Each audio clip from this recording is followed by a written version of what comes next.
Hi, good morning. I'm Tom Akel, CEO and publisher of Rocketship Entertainment, and I am here to host the What's Next in Digital Comics panel. This panel is meant to explore how the world of webcomics has seen exponential growth over the past several years and is becoming an increasingly challenging business for creators to navigate. So I would like to bring on our panelists, and we're going to talk about their comics and the ever-changing landscape of digital.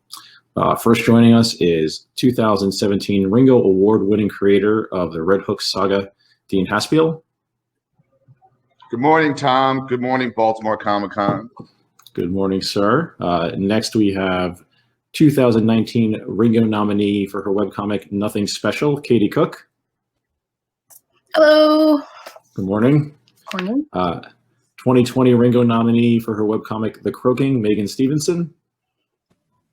Hello. It's great to be here. And the VP of Content for Tapas Media, Inc., the winner of this year's fan favorite Ringo for Publisher, Michael Sun. Hello, good morning. And I don't know if he's with us yet, but we also have 2018 Eisner nominee for his webcomic Brothers Bond, Ryan Benjamin. Yeah, no, maybe later. Good morning, everyone. Noon for most of you, 4 p.m. for Megan, very early for Michael and I. So I'll just kind of go around the horn, and if you would like to talk a little bit about what you're working on right now, and then we'll go from there. Hey, oh, wait, oh. And he was not going to join the panel, but why not? 2018 Ringo Award winner for Best Webcomic for 1000, Sanford Greene, and winner of multiple Eisners last night. I mean, Ringo's last night. Sorry. Congratulations, Sanford. Oh, thank you. I just came to say thank you, and I'm going to leave now. Oh, okay. What's that, buddy? I got an email. I'm sorry. I got an email saying, hey, top of the hour webcomic panel. And I'm like, oh, really? Okay. I guess. Stick around. Stick around. Stick around. Why not? What's up, Dean? How you doing, man? Congratulations on your back-to-back awards last night, man. Two-fisted, man. That's awesome, man. Well, you know, I'm with great company right now, so. Right back at you. Hi, Sanford. How you doing? I'm doing all right. How are you? It's a pandemic and racial upheaval, so hey, we're all good. 2020, baby. I'm sorry, man. I'm bringing the room down already. No. Uplifting. It's uplifting. Yes. Oh, I'm glad you got the shirt on. Yeah, I figured, I would switch out real quick because I had something else on, but I heard webcomic panel at the top of the hour. So, does my mic sound decent or does it sound weird? No, it sounds great. Fine. Okay, so we're going to go around the horn. Everybody's going to talk about what they're working on, and then we'll jump into the topics. So, Dean? Oh, I'm currently producing season 4 of the Red Hook. It's called Blackout, and it launched 2 weeks ago. And thanks to Tom for recruiting me to Webtoon about 4 or 5 years ago, maybe. Off the heels of working on the Fox, he asked me to submit a few pitches, a few ideas, and the Red Hook is the one that stuck. It actually came with a universe of characters. So we had the Brooklynite, Purple Heart, and then I've been able to extend my character through 4 seasons, and I have a bunch more planned out, but that's what I've been working on recently. Awesome. Katie? Basically, I have been working on drawing the 3rd season of Nothing Special on Webtoon, and Nothing Special is also all Tom's fault. Yes, sir. The reason that it exists. But yeah, other than that, I've been working on a bunch of stuff for Star Wars and Disney. So I'm trying to juggle all of that, as well as now having both of my children home Right. all the time. All the time. Wait, all the time? All the time. Oh my God. All the time.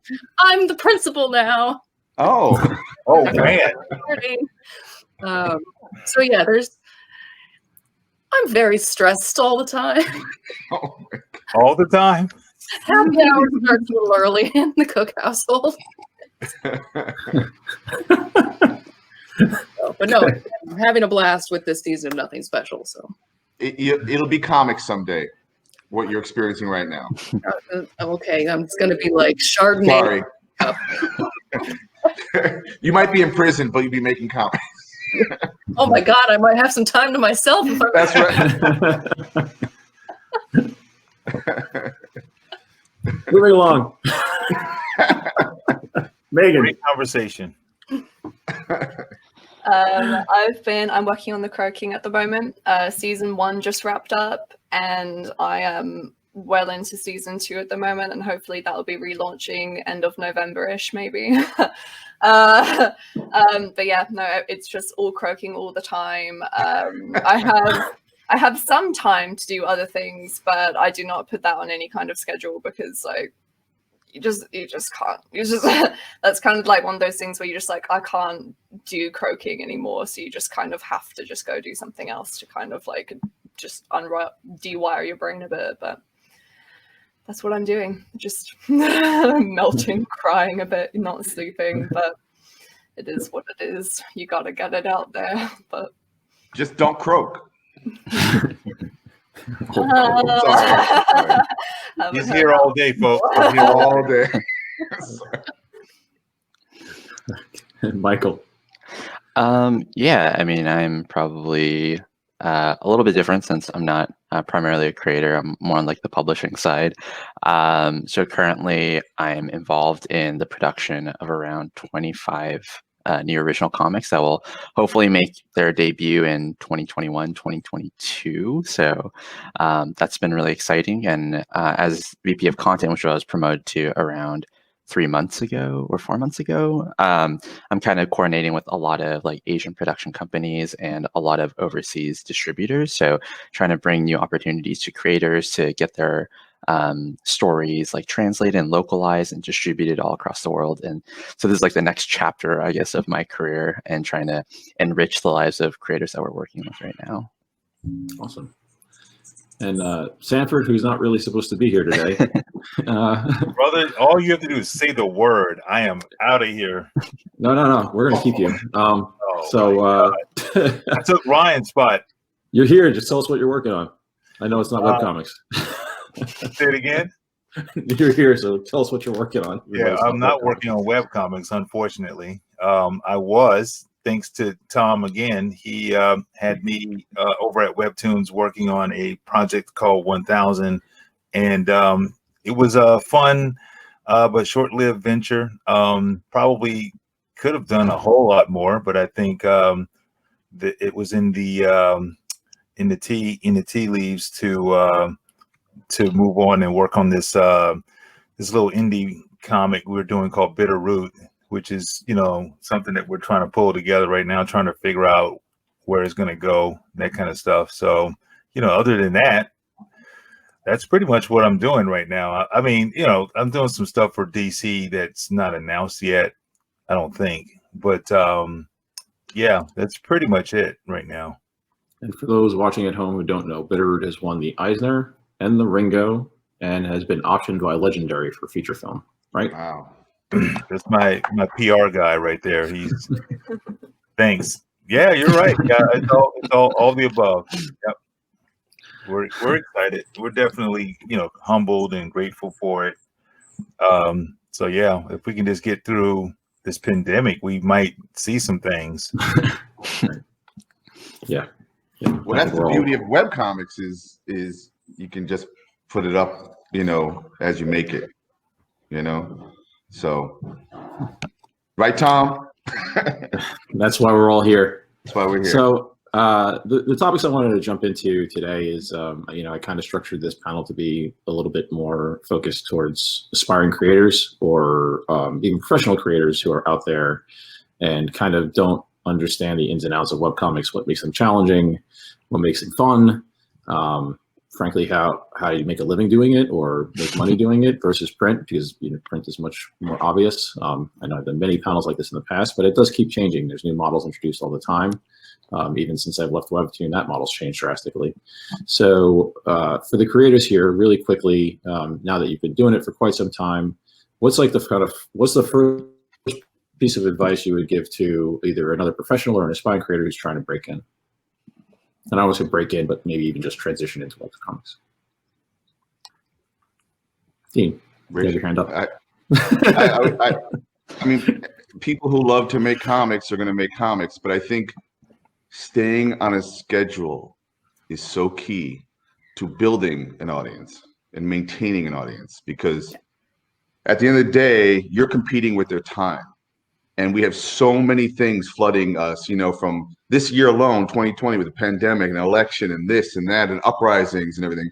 Like, could you please read my 2-minute comic this week? Is almost impossible to get people to do that, you know, unless you're like a rock star and popular and people are going to check it out anyway.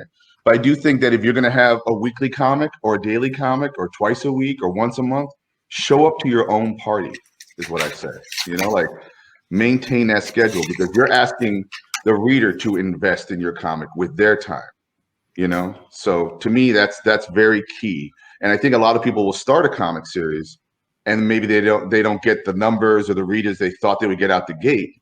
It's a slow build sometimes, or maybe you get a lot of people looking at something and then they go away for a while. Well, we also live in a binge reading culture, so maybe they'll read 10 of your chapters in a row once they're up or something. So it really depends, but I think it's important for the creator to stay on schedule, to create a schedule and stay on it. I'd agree Anybody with else? that.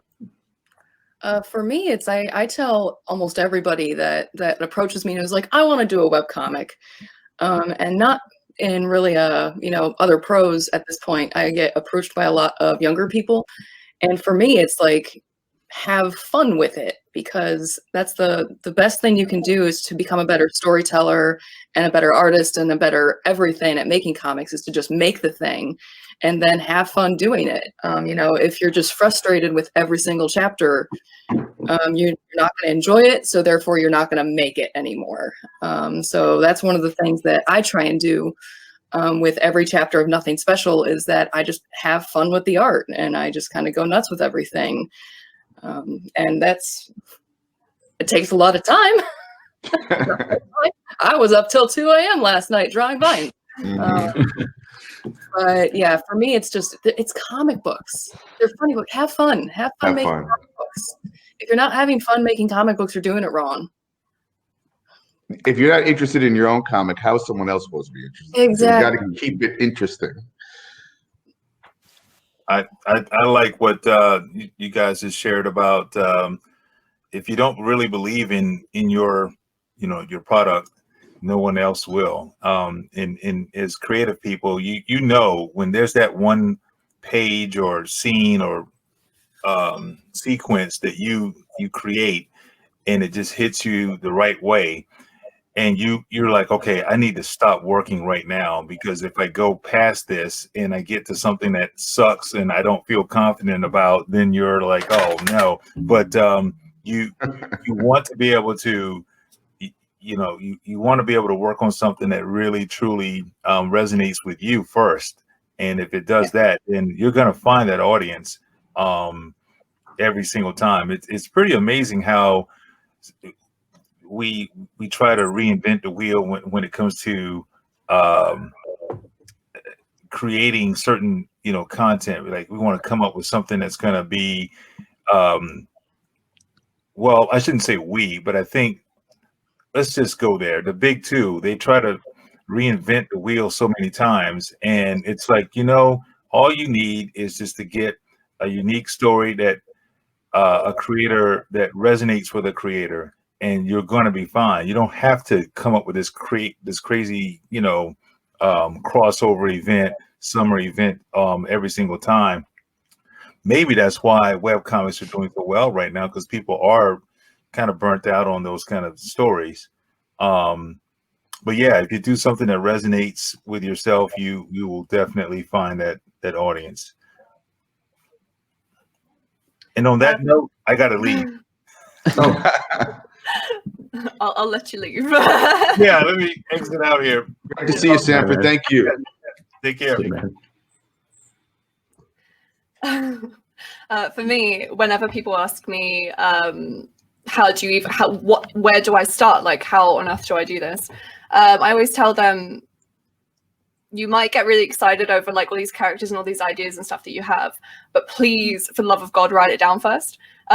You've got to do as much pre-production as you can. Like, you've got to pre-plan that stuff, do the plot, do the characters, do all the backstories, everything. I never do this, which is why I always tell people to do it. I always do it because I just get excited with the characters and everything, and then I like build it from there, which is just what you shouldn't do, because it's not really a good building block for like a long-lasting comic, which is why I do a lot of short comics. But if you're wanting to do like a longer, more substantial comic, you've definitely got to just plan out as much as you can, because the second you start being like, I don't know where this is going to go, I don't know what to do with it, and you start like double like questioning all the things that you've done, you kind of just it halts the progress, and it stops like the weekly uploads, and like sooner, and you get like later and later behind, and then people just stop reading because you're not updating regularly and everything. So I think no, I was gonna say I have a visual aid for that. Visual aid.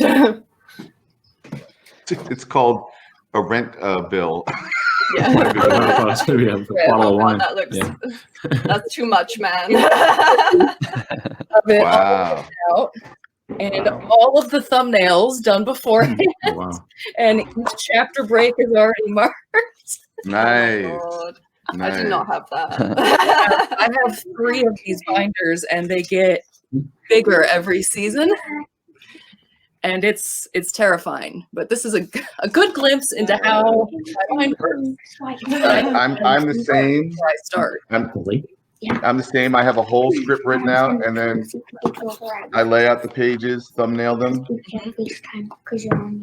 and yeah. There's as a counter offer to what Megan was saying is I do think it's smart to plan, and even because especially when you're just kind of like in the point of you created an idea, now you have to craft the idea, which is basically the nuts and bolts of comics. Laying out, it's penciling, inking, all that kind of stuff. Is there someone else on the Tom? Sorry, it's my 8-year-old. Oh, there is someone there participating in the live stream. But Sorry. I do think that, like, yes, it's good to know, and also it's really interesting. Like, I kind of know where my story might end now, and I didn't know that at all 4 or 5 years ago. So now that I've been building it, also there's a time when the characters start to write themselves if they're strong enough, And we have different kinds of comics or different kinds of stories. There's plot driven, and then there's character driven, and those things either coincide or cross over or fight each other sometimes, And I did do a comic years ago called Billy Dogma on the when I created a webcomics collective called Activate, and I purposely didn't know what was happening next week. I would always leave my comic on a mini cliffhanger, not only for the readers to be like, "What the hell's happening?" or "I think I know where this is going," but to keep it fresh for me. I didn't know what was going to happen, and at one point I went, "Uh-oh, I better know how this is going to end." So then I had to prepare, But there was something exciting and fun in just drawing a chapter and not knowing where this damn story was going for a little while. And in terms of advice for creators, I think if you take a look at any of the works that we have represented here, whether it's, the Red Hook, Nothing Special, the Croaking, or even, Ryan's not here, but like Brothers Bond, like all the art styles are drastically different. And I think like right now, especially with the emergence of platform players, there is a call to action to diversify what comics can be. And so my advice to creators is, even if you feel like, your story or your art styles are kind of outside of the quote unquote mainstream, there is a place for it. Editors, like my editorial staff, is hungry for stuff that is unlike anything that's been out there. So yeah, I guess my biggest advice is to kind of dismiss what people expect of comics and to just like try to tell your own story. And also another piece of advice is to ask these publishers for resources or for help. My team and the Webtoons team, and even Tom, who's like assembled this group, we're all trying to figure out ways to take all of our resources that we've accrued over time and to try to give them out to as many creators as possible. But again, it's like a two-way street. We can't offer help unless help is asked, you know? So if you are an aspiring creator, do try to reach out to as many people as possible to figure out ways where, you know, they can share these resources. I think one of the things that's come out of from comics in the last decade is the authenticity of the author, meaning you be you as best as possible. When I was a kid growing up and I bought comic books from the newsstand, this is before even comic shops, you know, I think a lot of us kids who aspired to do comics were supposed to draw it in a house Marvel style, or whoever the pop artists and writers were at DC, you know, the big two. You had to aspire to do it like that because that's what was selling. And that was put into your head. Now, you don't have to have read any of that stuff. Yeah. You don't have to have read a Marvel, DC comic or whatever's popular story. You're encouraged to like do what you want to do to tell a story, you know? And there's so many resources and tools and reference and history that you can either use it or not, you know, and break this in your own way. So the next thing I want to touch on really quickly, that's kind of next to what we just discussed, but not to spend too much time on it, is this sort of difference in challenge between print and digital. And there is a big one, I think, especially for people moving back and forth between the two, and that when you buy a graphic novel off the shelf, it's more like buying a book. You're going to sit down and read it, and you don't have to worry usually about multiple things competing for that reader's attention, right? So you can kind of tell the story at your much more dictated pace by the writer. And in webcomics, that's not necessarily the case, because like Dean, you mentioned a minute ago, which is very, very accurate, is that when you're on your phone or you're online, 5,000 things are competing for your attention, right? And you're getting pop-ups and calls to action for other apps or games or social media and distractions, and you might not necessarily be home, and you're kind of going on the go. So can you talk about some kind of the challenge in making sure that the storytelling you're putting into a webcomic keeps the reader engaged almost every panel, where obviously you want that kind of engagement in print, but you have much more space to kind of let your story breathe, I think. You want to go first? For me, it's just keeping it interesting. I try and put some really big, crazy panel into each chapter, mostly because I make bad decisions in time management. But you keep the artwork fun, and the storytelling dynamic. I mean, that's part of it. And then for me, I hide so many little things in the background anyway. That's more for my personal enjoyment. That most of the comments that I get every week are they have to go back and read it 3 times to go figure out every single thing that I put in the background. So that's kind of one of my little tricks that I do, is that I give that attention to detail to the whole thing. And it really engages the reader and really pulls them into your world building instead of just a blank canvas behind you. Do you feel like you're subconsciously seeding the comic with elements that you could return to or might exploit later? Oh yeah, I do. I put hints of stuff that's coming up or stuff that's been all the time. But of course, most of them are for my own enjoyment of hiding books or weird things or threats to my family. Leave me alone. It's like you're testing like if your family's even reading the damn comic, right? Like, did you notice that little barb I threw your way? My 9-year-old sat down and read it for the first time a couple weeks ago. She did a book report on it. And it was the first time that she has ever in her life turned to me and said, "You're actually pretty good at this." Finally. Thanks. Finally, you're not just a mom or a principal. You're validated now.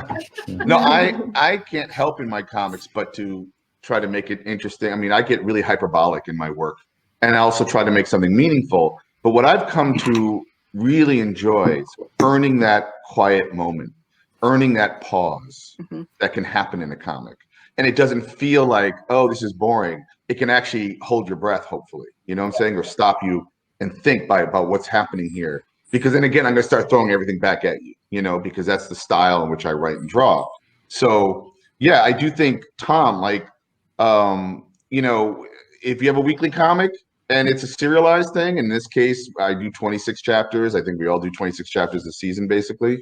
I need to figure out how to make 25 cliffhangers, which is crazy. Like if you read a comic book or a graphic novel, I don't think there are 25 cliffhangers in that, mini cliffhangers. So you're engaging in a different way. So you hope that someone will come back and read your free comic online. Again, that's crazy, right? Like they don't even have to pay for it, So anyway. That's I think also the psychological difference though. Once you've dropped your money on something, you're going to see it through. That's right. If it's free, you kind of feel like, oh, I'm not as at least personally invested in this yet, so I'm just going to try it out. Right? Well, that's why I never understand when someone will, and I get this, I don't know why I get this. I mean, I get some positive feedback, but someone will read the first chapter of a comic and they'll be like, this is garbage. Like, I'm going away. And like, come on, give it a minute, man. Like, give it a few chapters first. First of all, it's free. I'm not like destroying your time, like with it. I'm apparently like, I've won awards. I've worked for a lot of, like, just give it a second. That's all, But yeah, and then in terms of print publishing, Katie, you do that. Have you turned your webcomics into print as well? No, all of my panels are 60 inches tall. I don't know how to do that. Oh boy! See, I planned it. I prepared. Going to what Megan was saying. For print. Yeah, I was definitely planning for print. Megan, are you planning for print? Oh yeah. Yeah. So I always wanted it to have, because I love having the actual novel in my hand. So I've always like planned it to be able to be formatted that way, even if it is still vertical scrolling, Right. just because like I really value having it. And I just like printing it because I like being able to go back to refer to it as well. When I forget things, I can just like flip instead of have to be like, what episode was that in? And then just like go back to it and try and find it. But right. That's cool. Look at it as future Katie's problem. I mean, My problem. Yeah, we've tackled it in the same way at Tapas. Well, I remember when I was when I was first introduced on a panel, I think at New York Comic-Con with Tom, to say that I was doing the Red Hook. There was another artist on the panel that described vertical comics perfectly as a big, long roll of toilet paper, right? And I keep thinking, why aren't they printing these vertical comics on toilet paper? And you probably can demark it like, here, you pull it and then, wait for next week, right? Or just like later on that day. It adds a new layer of critique to the comic that I really don't appreciate. That's true. There's a layer of critique. You're right. Thank you. I'd probably cry if they were formatted like that, honestly. I remember that. That was Michelle Phan, I think. She typically brought out the long scrolls of, she like thumbnailed it on giant long strips of paper. That's right. The entire book. Right. Yeah. Michael, what kind of advice do you? I'm actually curious. I don't know. I know you've done some work with some more sort of traditional creators moving their way into Tapas, but have you had to work with creators who have a really steeped print background and coach them through the differences, or is most of your talent coming kind of like homegrown through the Tapas platform? So we've tried to produce comics both in terms of like a vertical format and tried to adapt it to a print format, and then trying to adapt it to a vertical format. Both have its own like strengths and weaknesses, I would say. I think that once a story is collected into like an OGN format, I think Dean's The Red Hook is a good example. I bought the trade from Image. I think it reads well when collected. So I do think that formatting it for the mobile format or like the webcomic format and collecting it into OGN is probably the preferred method for me as a producer, because that alleviates some headache. But the reformatting aspect is always going to be challenging, and I think that's kind of why we're looking to companies like Rocketship to help us explore those endeavors. I think it was kind of short-sighted of me as kind of like editor-in-chief at the time to be like, let's just produce this in vertical format, and when print comes, we'll like figure it out then. And now we have over 75 projects where all the creators are like, and now what? And we're just like, okay, well, we have a team to reformat it, but this is going to be like the next chapter of Tapas, I think, in terms of our exploration. But I would say that first and foremost, focus on telling the story as true as possible and leave it up to the publishers and producers and Rocketship to figure out the rest. Yeah, Megan and I are going through this process together now. Deep joy. I have a question. Why? Who invented the vertical scroll in the first place? Scott McCloud? Like, The internet? Because remember it was sideways for a while, and now it's. I guess it's just because there were people doing it. There's a company called Dom Webtoon, which has a investment or partnership with Tapas. I'm pretty sure. They were the first Webtoon company that I'm aware of. And then following that, Naver and Tappytoon and Spottoon and all these sort of other South Korean companies kind of popped up off of the Dom model. I honestly don't even know who the founder of Dom is, but I know that company kind of pre-exists the others. And Michael, one thing I've noticed, and there's an opportunity here in print, is if you read my comic on vertical scroll and then read it in print, they read differently. Like literally the pacing, what you were engaging with, as a backlit comic, up and down the comic versus turning a page left to right and having two pages sit next to each other where it's kind of giving you a sneak peek of what's happening ahead. That's what print comic books do. But as Tom has said to me in the past, like maybe you have an opportunity to add more panels or to edit or, do a more updated version of it. So it's versatile in that way. Yeah. There's that exact thing is I wish Ryan was here because and I can't talk too much about the project, but Ryan and I are doing a comic together that'll come out next year. And as I'm scripting and he's drawing, we're literally inserting extra panels of content into the book that will be there when it launches in digital that will not be in the print version. And we're doing things too, like creating models, like a model sheet of main characters' reaction shots. Not to cheat, but to be able to like cut and paste them in, and then they might be colored because the scene is different. That allows us to do more talking heads than normally. So we're figuring out some sort of production workflows like that to be able to go from what would probably be cut up from like 5 pages might translate to 25, 30 panels. 5 pages now might translate to 60 panels. And make the comic much longer without losing any quality, and especially because the size of the speech bubbles are much larger on digital. What's interesting about older comics was that it was a real shorthand, meaning like you had to pick the best panel to then move to the next best panel, and then manga showed up and started to like elongate those scenes. Like what would be a 2-page scene in an old Marvel comic could be like 20 pages in a manga, where you like let it breathe. It gets very ambient, And I feel like webcomics can do whatever the hell it wants, right? But the thing you're saying, Tom, is the panels you're adding to the vertical scroll that you're going to take away for the print possibility. It's not hurting the narrative, though, right? It's just kind of like an additional. No. It would be there's kind of two places where we're doing this, and actually Adam McGovern just asked too. Can anyone comment how writing for vertical changes your process? The format. I mean, this is part of that, and it's something, at least for me personally, that has evolved from when I wrote Backchannel, which was written very specifically for vertical. And you can tell, like, I don't know how I would translate some of the stuff that we did in that into print, and it's something I do need to figure out at some point. But to answer your question, Dean, it's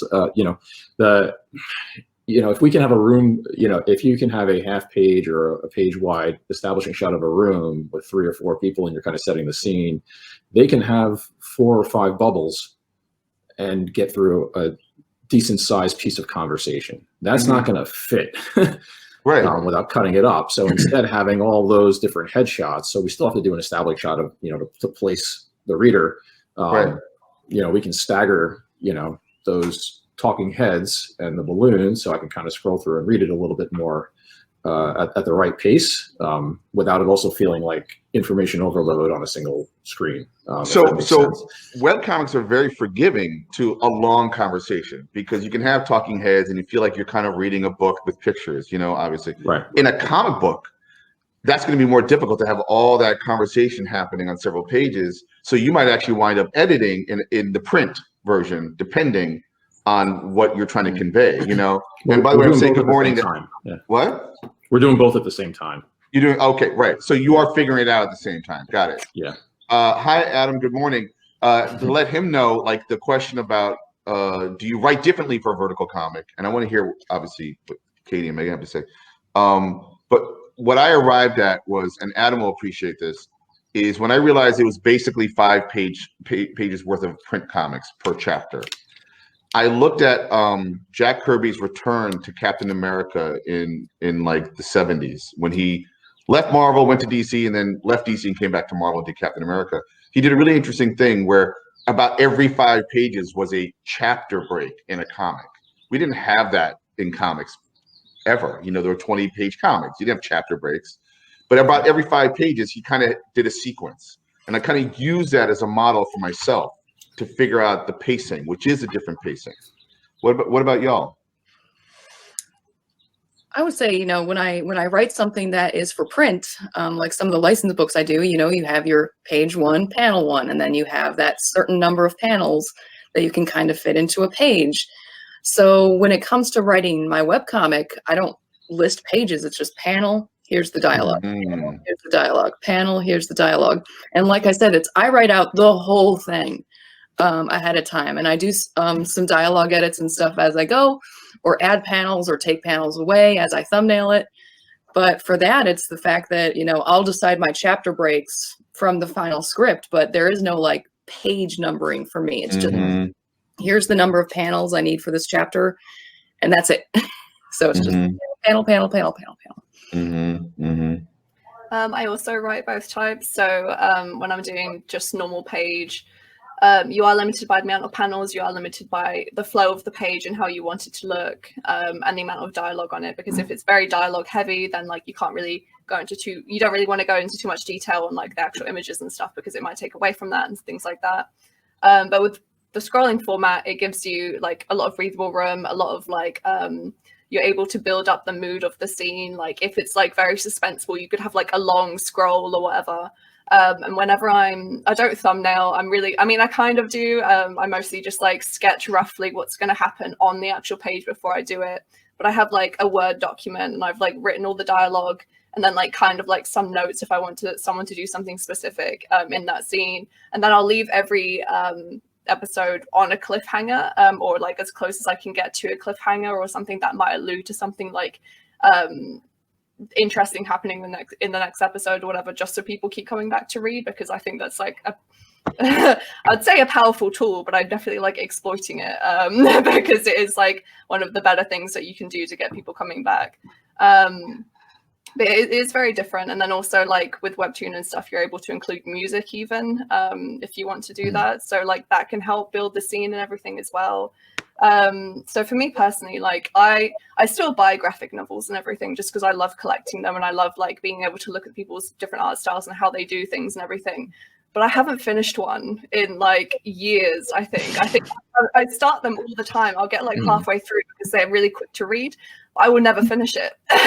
And at least if I want to read a webtoon or something, I can literally just go onto it, scroll for like 2 minutes or however long it actually makes that, like however long it takes that readers to read like 50 panels or something that you've put a whole week's worth into, you know, whatever, it's fine. And then you can just go on and do other things. And I'm usually on my phone more than I have to dedicate time aside to go pick up a book and read it. So for me, like that works better just because like I have like the mind of a pigeon. So I just like do things quickly, do this one thing and then go off to do other things. I can't like sit down, dedicate time to like doing something anymore.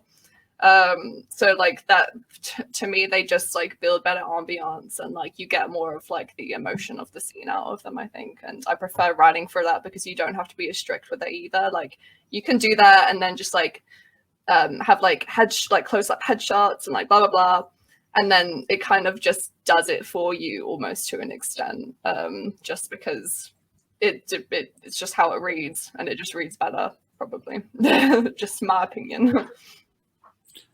We have a question from Ed. Does vertical scrolling format change your approach to action flow? How do you want how you want the reader's eye to move. The quickest thing I'd say to that, and I want to hear from everybody too, and Michael, if you give advice to your creators, is that obviously it can continue, and everything that's happening in the action can be a reveal. You can have a long action sequence and have the same kind of characters appear multiple times within a single panel, as well as control changing depth perception because it's moving. And I'm speaking in vertical scroll more than I would. The approach of something like Comixology Submit, where you're working in a page format, is going to be the same as it is in print. So I think we're really talking about the vertical format here. But if you look at for me, the two places where I tried to do that in Backchannel were at the very beginning of chapter 1, the very beginning of chapter 2. If you look at them where, there's a real close up on a gun, and it's a reveal, and it's in the guy's mouth, and his brains get blown out, and it changes into a stream of digital glowy nonsense.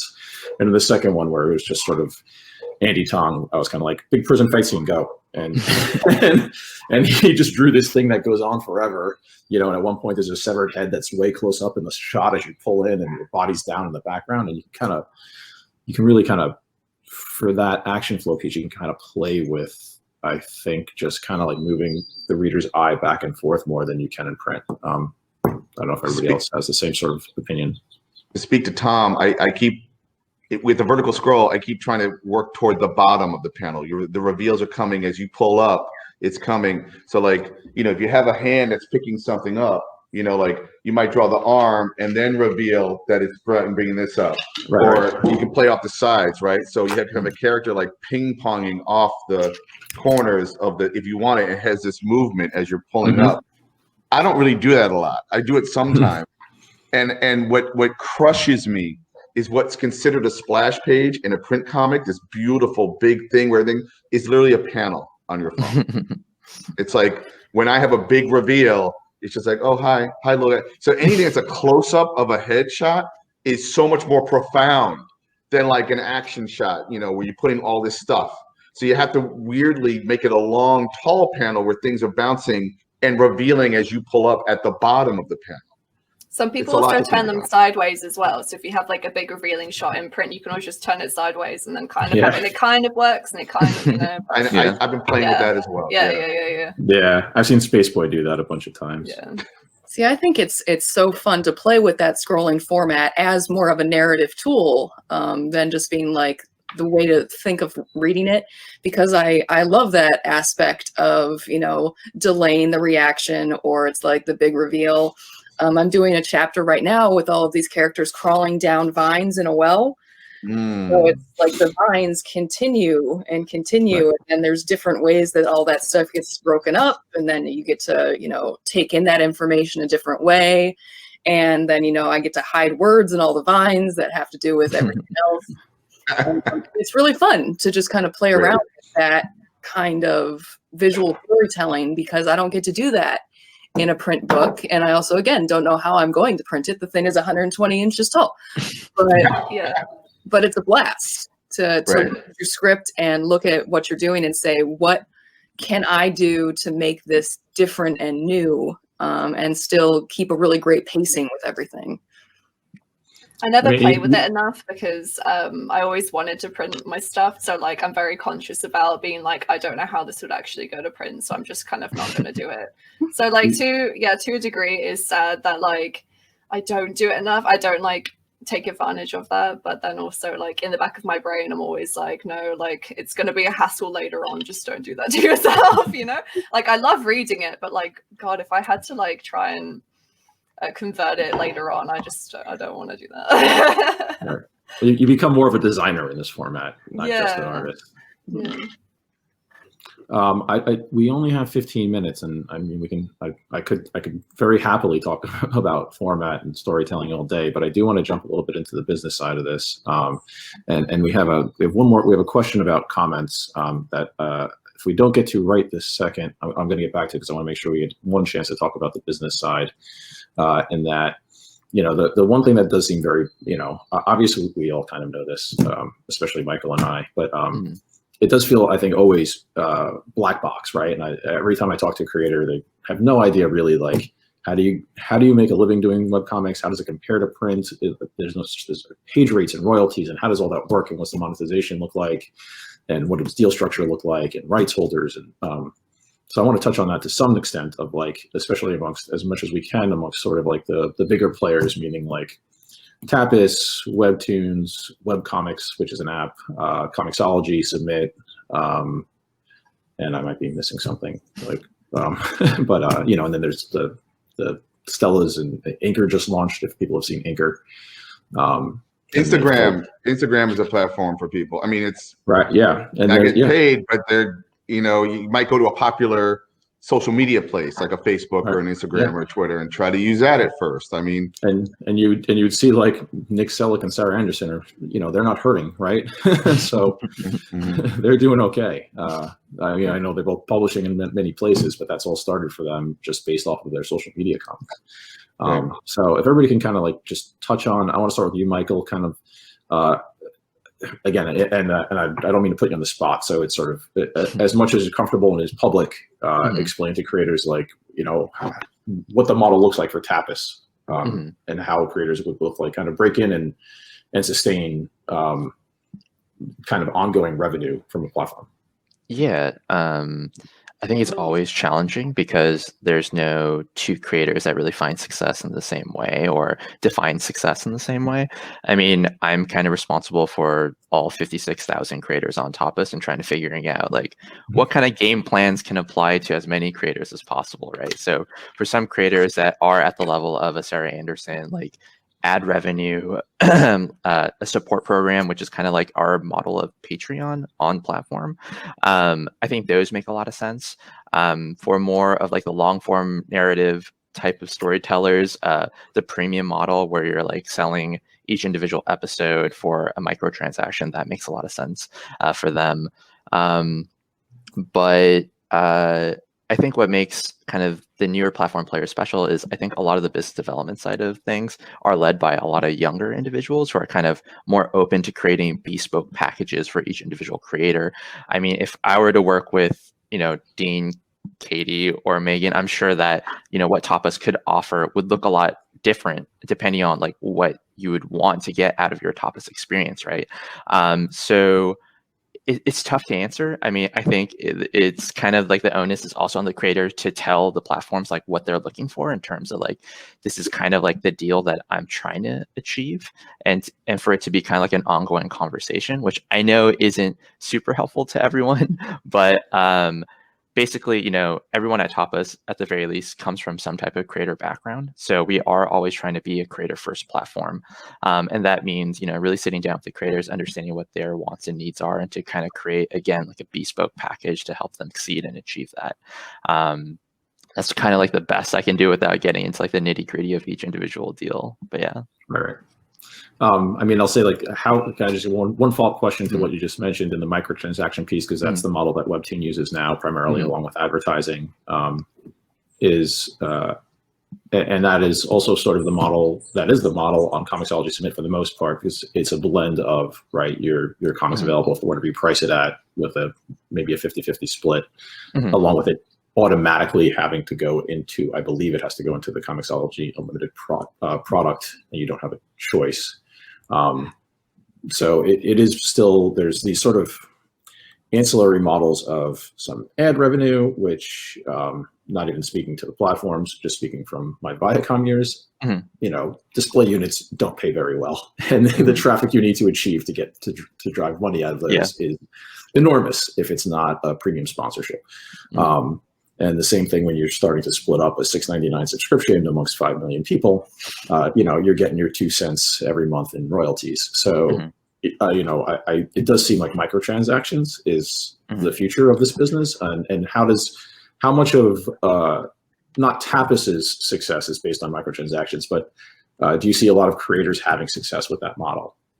Yes, and I think more so in the recent years when Tapas has been able to introduce a lot more supplemental features to this process. So, you know, when we were just starting out, my biggest fear was like, are we creating a model where we're locking readers out of the opportunity to read comics? Because I think that is the antithesis of what digital should be. You know, I think with digital, you know, our goal is to democratize art as much as possible and to give every reader the opportunity to read, experience, and support the creators in really meaningful ways. And so with the microtransaction model, we were really diligent in terms of introducing supplemental features. So if you're on the Tapas app, you can install our partner apps. So these are like mobile games or I guess like e-commerce services. And if you download those apps, you also get like, I think the equivalent of like either $5 to $10 of in-app currency. And that is kind of a way for us to help readers generate their own ink so that they can support creators without ever having to open up their wallet, because a large contingency of our readers are fairly young. And, you know, when I was 16, I didn't have a credit card or disposable income. So I very much know like what it's like to sit in like a Borders or like a Barnes and Noble and to just read for hours on end for free. And, you know, we wanted to kind of, to some degree, replicate that model by allowing for, you know, readers to install partner apps or even to watch video ads or to answer surveys so that every reader has the opportunity to generate their own ink to support the readers directly and to never be locked out of the reading experience. And the only way to really achieve that is to lower the price point per episode to enable that. Like, I don't think we could get away with charging a $3.99 or $4.99 the same way that Marvel and DC are able to. But we are able to, you know, charge anywhere from like 5 to 25 cents and to kind of scale that out based on readership. You know, some of these premium creators have millions of unlocks per month, and I think that is just as meaningful. So yeah, I think that hopefully answers some of that. Yeah.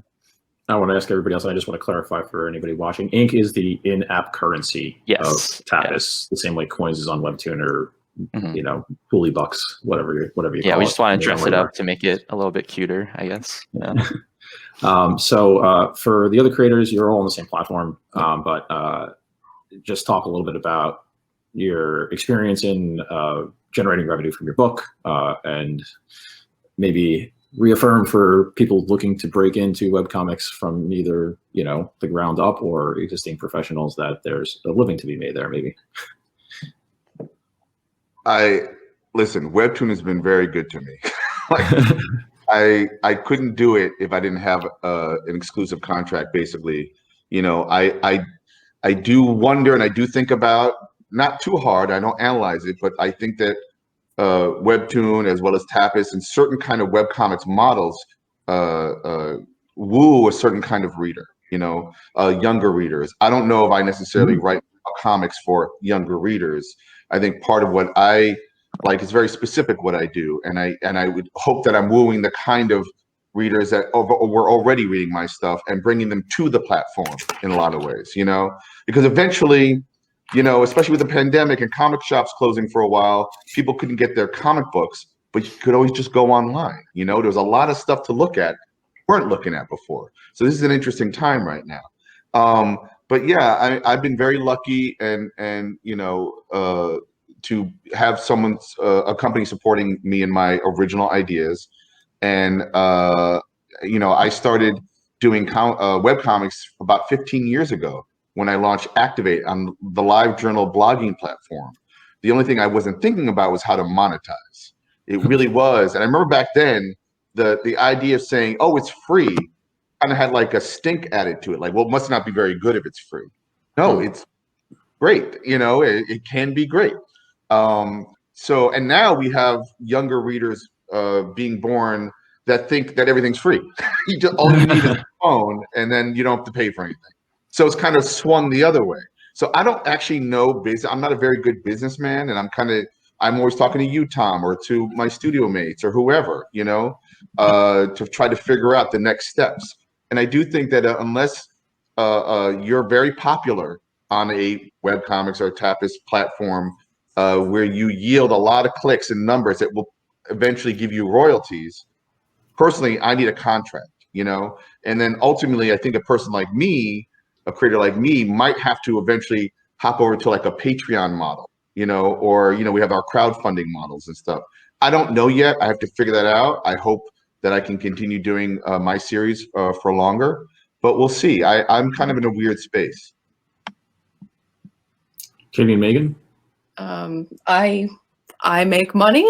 I have a lot to add. It's but I also work in licensed books and stuff like that as well. So it's I've been full-time freelance and creating comic books for 10 years.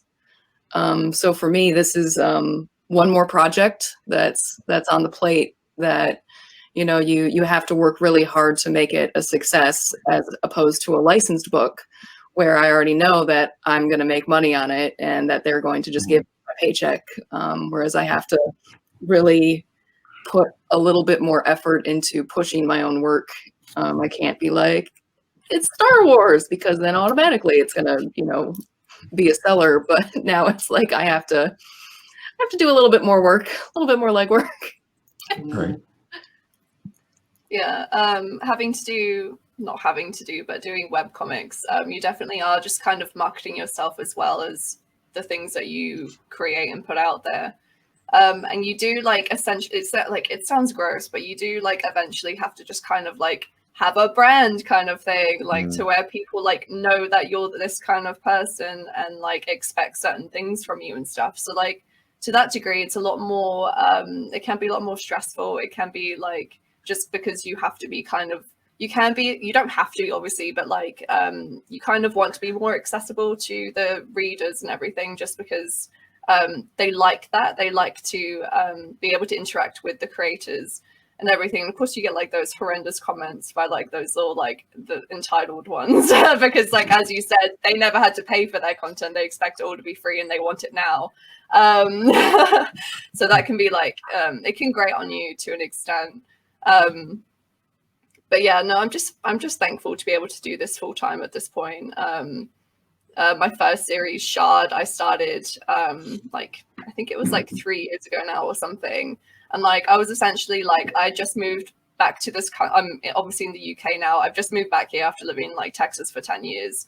I had like a job in hospitality. I was homeless living in a hostel, and I was posting this comic just because Webtoon was free. I also had it on Tapas as well. I was posting it everywhere just because I had fun doing it, and it like kept me sane to an extent. And I was lucky that Webtoon decided to pick it up for whatever reason. And then it's just kind of gone from there. And it has been able to be made into something that is livable, and I'm just very thankful for it. And I do have a Patreon as well, so like you kind of like have to have a lot of hands and a lot of different pies, I think, to kind of like get enough. I don't know how else to say that. But yeah, I definitely recommend Patreon to most creators. It never hurts, it only helps, right? exactly. Whoop. Oh, bye. Oh, Did we I just think get cut off? I think we're getting cut off here. I think that's our time. I did want to. I wanted We have to one more throw, question. I wanted to throw to something. I got to get one squeeze in here right now. There's a webcomic from Webtoon called Urban Animal that we're running on Kickstarter right now for the print edition through Rocketship. Would like people to check that out if they can, by Justin Jordan and John Amore. It's a fantastic comic. And next year we will have The Croaking by Megan Stevenson up there as well. And then more things to announce with Michael in the coming months. Awesome. But, it was a great conversation. Come back at 3 p.m. Whitney Matheson is moderating a panel, autobiography and comics, that'll be on at 3 o'clock. So. Oh, she had a question here, Whitney. I just saw that about comments. It's a good and a bad thing. Yeah. Yep. It's a blessing and a curse. I mean, there's no way around it. Right. Well, thank you all for coming to the panel today. You know, like I said, this could probably be 5 hours long, and let's not run out of topics because it's such a deep field. But I look forward to speaking with you all again soon and reading your comics. Thanks, Tom. Thanks, everybody. Thank you. Thanks, Tom. Thanks, guys.